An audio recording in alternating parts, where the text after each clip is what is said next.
সঘনাই বৃদ্ধি পাইছে বৰপেটা ৰোডত অপৰাধজনিত ঘটনা। মাজে সময়ে দেখিবলৈ পোৱা যায় বৰপেটা ৰোডৰ ঘৰে ঘৰে চাফাই অভিযান চলাই চোৰে। ইতিমধ্যে ডকাইতো বৃদ্ধি পোৱা পৰিলক্ষিত হৈছে। যোৱা নিশা পিস্তল হয় ইয়াত ডকাইত এখন CSPত এগৰাকী ব্যক্তিৰ পৰা টকা ইতিমধ্যে লৈ যাবলৈ চেষ্টা কৰিছিল। আৰু আমি CSPত আছোঁ উত্তৰ বৰপেটা ৰোড শক্তিনগৰত দেখিবলৈ পোৱা গৈছিলে। CSP এখনত গৈছিল দুগৰাকীকৈ ব্যক্তি আহি ইয়াত পিস্তল লৈ আহি টকা লৈ যাবলৈ চেষ্টা কৰিছিল। আমি সেই পৰিৱেশ দেখিছোঁ কেনেকুৱা পৰিৱেশৰ সৃষ্টি কৰিছিলে ৰাতি।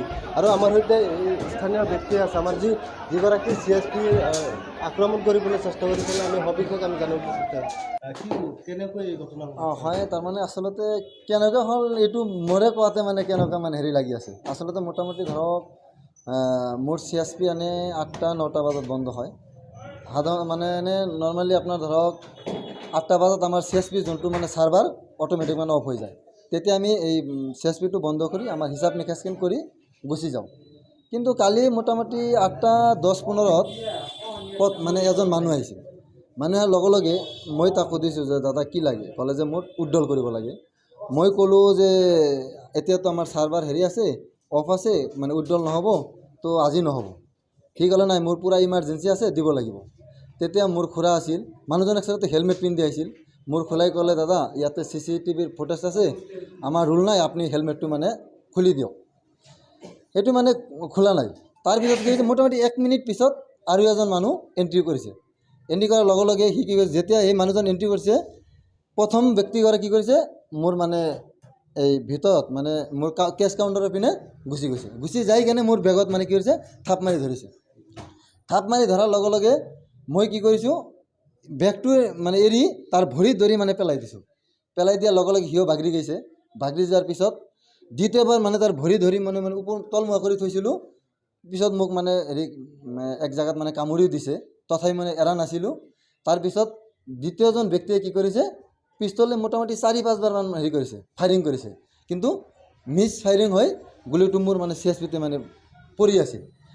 সি মানে ভয়ত আৰু মানে দৌৰি গ'ল। দৌৰি যোৱাৰ পিছত বাহিৰত আৰু কোনোবাই বাধা দিছিল, তেওঁক আৰু গুলি কৰিছিল। কিন্তু ভাগ্য ভাল তেওঁৰো লগা নাই।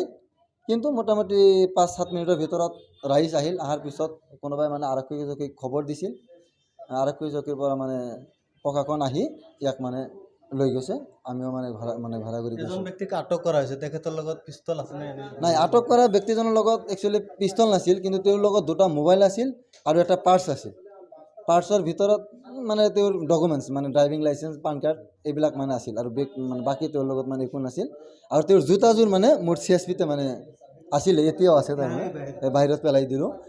আৰু এই পিষ্টল লৈ থকাজন মানে তেওঁ ধৰা মানে পৰাৰ পিছতে মানে ভয়তে মানে পলাই গৈছিল।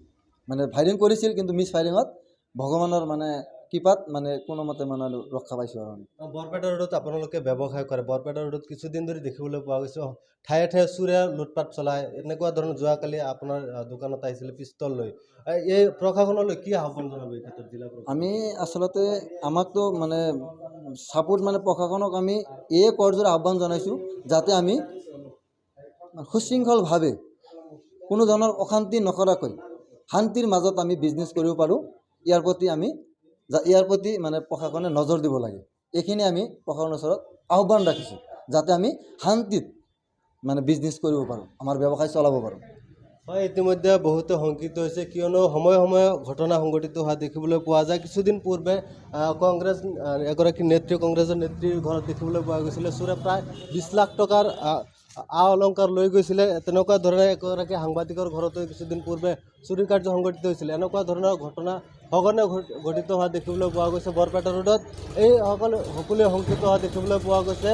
যিসকল ব্যৱসায়ী আছে বা দোকানদাৰ আছে, এইসকলে প্ৰশাসনৰ পৰা দাবী কৰিছে যাতে এইসকলক নিৰাপত্তা দিয়ে।